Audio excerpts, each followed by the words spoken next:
वहीं केंद्रीय बजट को लेकर हरियाणा के बिजली मंत्री रणजीत सिंह से जनता टीवी ने खास बातचीत की है। इस दौरान उन्होंने केंद्र बजट की सराहना करते हुए कहा कि केंद्र सरकार सभी वर्गों के हित के लिए बजट लेकर आई है। हरियाणा के बजट में भी हर वर्ग का ख्याल रखा गया है। देखिए, केंद्रीय वित्त मंत्री निर्मला सीतारमण ने आज देश का 2022-23 का बजट पेश किया है और इस बजट को किस तरह से देखते हैं, इस बजट में क्या खास है, इस पर बातचीत करने के लिए मेरे साथ हरियाणा के बिजली एवं जेल मंत्री चौधरी रणजीत सिंह चौटाला मौजूद हैं।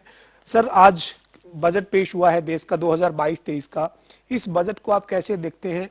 चूंकि जो है वो एक कोविड का समय रहा, करीब 2 साल का। इस दौरान जो ये बजट आया है, इसको आप किस नजर से देखते हैं? देखिए, जो देश के हालात थे 2 साल से, देश के नहीं पूरी वर्ल्ड वाइड था ये तो, और एक ऐसी ना इलाज बीमारी आई थी जिसका किसी को अंदाजा नहीं था। आने वाली पीढ़ियां ये पूछेंगी कि क्या हुआ था, इसका इतिहास बना रहेगा। ऐसे हालात में जब पूरी वर्ल्ड की इकोनॉमी क्रैश हो रही थी, हर जगह ये था कि बिजनेस चौपट हो रहे थे, इन बातों को भी अकाउंट फॉर करके और इतना मॉडरेट बजट लेके आना जिसपे मैक्सिमम इंफ्रास्ट्रक्चर पे ध्यान दिया गया है, हर वर्ग को सामने रख के करा गया है। मैं इस बात के लिए प्राइम मिनिस्टर साहब को, हमारे ऑनरेबल प्राइम मिनिस्टर और honourable finance minister Nirmala Sitharaman ji को मैं बहुत बहुत बधाई देता हूं कि उन्होंने सब लोगों का, सब समाज के, हर बिरादरी के, हर वर्ग के लोगों को निगाह में रख के बहुत अच्छा बजट दिया है। हर आदमी खुश है इस बजट से। साहब, बजट में आप क्या देखते हैं? गरीब पिछड़े कल्याण के लिए इस बजट में आप क्या देखते हैं? किस तरह के प्रावधान किए गए हैं?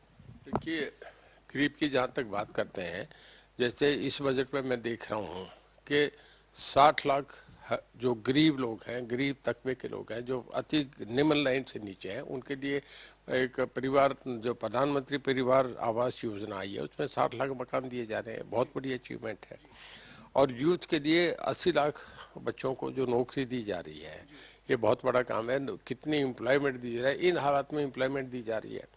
और टोटल देखें तो इस बजट को बनाने पे पहले पूरा इंफ्रास्ट्रक्चर को डेवलप करने के लिए वो बात सामने रख के दी गई है। बहुत अच्छे अच्छे अर्थशास्त्रियों से राय लेके मैं समझता हूँ बहुत प्रशंसनीय है। इसमें जो नेशनल हाईवे पे बड़ा फोकस हुआ है, इसमें न्यू रिन्यूएबल एनर्जी पे बहुत फोकस करा है कि जो आजकल चल रहा है थर्मल का, जो ये लोगों को उससे हटना चाह रहे हैं कि पावर में लोगों को बिजली बचे और सस्ती मिले, फ्री बिजली मिले। जो सोलर प्लेट्स लगेंगे उससे किसान अपने ट्यूबवेल भी लगाएगा, घर में ही चलेगी। और सबसे बढ़िया फायदा ये है कि इसका हरियाणा पे बहुत अच्छा असर पड़ा है। हरियाणा के मुख्यमंत्री मनोहर लाल ने भी बजट आने के बाद केंद्र सरकार की सराहना की है और ये कहा है कि ये बजट जो है वो किसान हितैषी, या यूं कहें कि किसानों को ध्यान में रखकर बजट में काफी काम हुआ है। आप भी ऐसा मानते हैं जो मुख्यमंत्री जी ने कहा है? देखिए, हमारे मुख्यमंत्री जी फाइनेंस मिनिस्टर हैं, बतौर चीफ मिनिस्टर के फाइनेंस मिनिस्टर भी हैं। पिछली बार बहुत बैलेंस बजट उन्होंने पेश करा। अब भी अलग मिनिस्टर से अलग अलग राय ली गई, हर डिपार्टमेंट से उनकी इंफॉर्मेशन इनपुट्स लिए गए हैं और उन्हें सारी बात की जानकारी है। मैं समझता हूँ इस बजट से लेके और यहाँ तक वो सारी बातों को सामने लेके, सब चीज़ों को इनकॉर्पोरेट करके बहुत बढ़िया बजट आएगा। मेरा ये मानना है कि हरियाणा में ये बजट आपके बहुत सर्वोत्तम, जिसे हम आप कह दें कि बहुत डेवलपमेंट ओरिएंटेड हमारा बजट होगा। सर, जो आज केंद्र का बजट है उसमें क्या आप ये मानते हैं कि फार्मर या किसान या खेती को सेंटर में रखकर, ध्यान में रखकर बजट बनाया है? चूंकि किसानों के लिए एमएसपी पर फसलों की खरीद को लेकर भी 2,70,000 करोड़ से ज्यादा का प्रावधान किया है। इस तरीके का किसानों पर काफी जो बजट में जी देखें, इस बजट के अंदर जो करा गया है, एक तो सबसे ज़्यादा कि किसानों के लिए 1 लाख करोड़ रुपया बहुत लंबे समय के लिए जो दिया गया, जिसका रिकवरेबल टाइम 50 साल है। इस तरीके का इजी लोन देना बहुत बढ़िया, जो टोटल किसानों को फायदा हो रहा है। और इसमें 2,70,000 करोड़ जो किसानों को दिया जा रहा है, जो एमएसपी के मामले में, कि किसानों के भाव ना गिरे। आपके देखिए 10,000 रुपया कॉटन बिक रही है, सरसों का भाव आज भी 8,000 रुपया पर क्विंटल है, मतलब 10,000 रुपया क्विंटल कपास का नरमे का भाव है।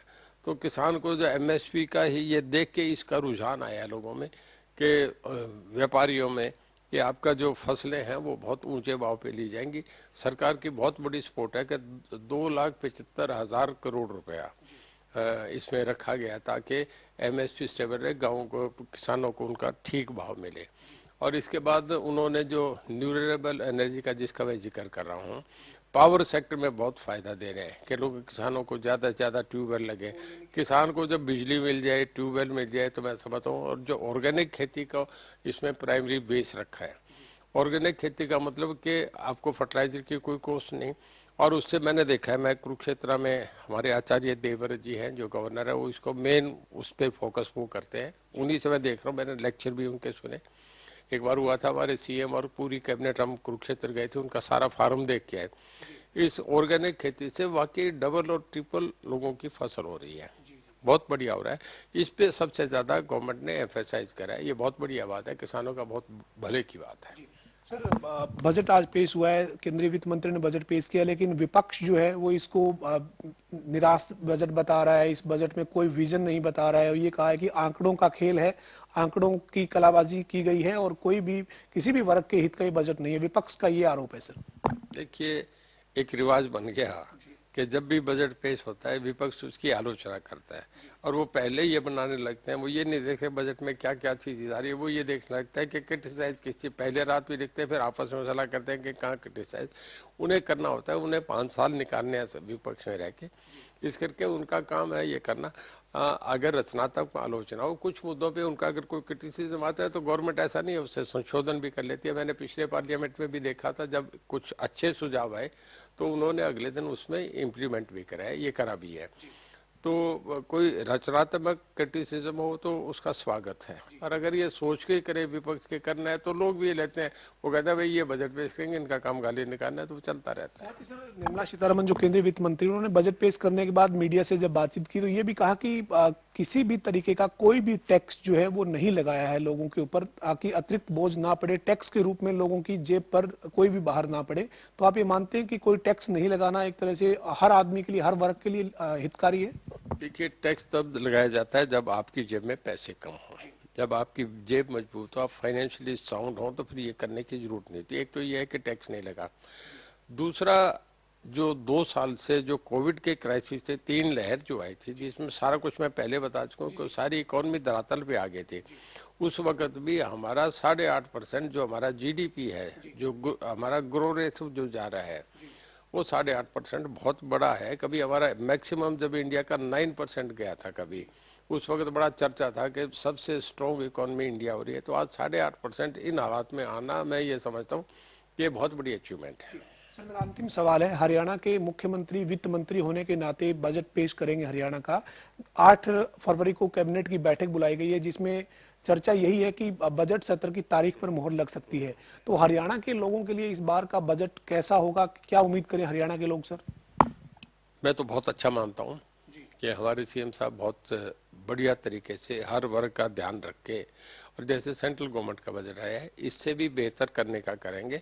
और छोटी स्टेट है, बहुत स्ट्रॉन्ग इकॉनमी है हमारी, और अभी जो इस बजट में आ रहा है, मैं देख रहा हूँ कि जो नेशनल हाईवेज बन रहे हैं, वो जितने इसमें सरकार ने सबसे ज़्यादा एम्फेसाइज करा है, जो नेशनल हाईवेज बनेंगे उसमें हमारे यहाँ इंसिडेंटल डेवलपमेंट्स बहुत होगी। उस पर पेट्रोल पंप्स आएंगे, उस पर रेस्टोरेंट्स आएंगे, रिजोर्ट्स आएंगे, ढाबे आएंगे। और जो किसानों की ज़मीन जिसका 20 लाख 15 लाख भाव था, जैसे झज्जर वगैरह इलाके का कोई भाव नहीं था, महेंद्रगढ़ इलाके में कोई भाव नहीं था, हमारे हिसार भिवानी में भी कोई भाव नहीं था, जो ज़मीनें अब किसानों को जो मुआवजा मिलता है नेशनल पे, उसका कहीं भी 70 लाख 80 लाख रुपया पर एकड़ से नहीं मिलता। तो किसान जो वहाँ होंगे वो आपाश होंगे, वहाँ से उठ के दूसरी जगह जाके जिसने 5 एकड़ ज़मीन एक्वायर हुई वो 20 एकड़ ज़मीन का मालिक बन जाएगा। ये बहुत बढ़िया बात है। और दूसरा, हमारे जो किसान हैं वो हर तरीके से इसमें नए नए बाहर के जब ट्रांसपोर्ट्स आएगी तो उनमें कितने वर्कशॉप्स खुलेंगे, कितने और चीज़ें बनेगी, इसे इंसिडेंटल डेवलपमेंट्स कहती है। ये जब जीडीपी बढ़ रहा है तो उसके साथ अपने आप ही बढ़ती है, जिसके सबसे ज़्यादा प्रभावित हरियाणा होगा।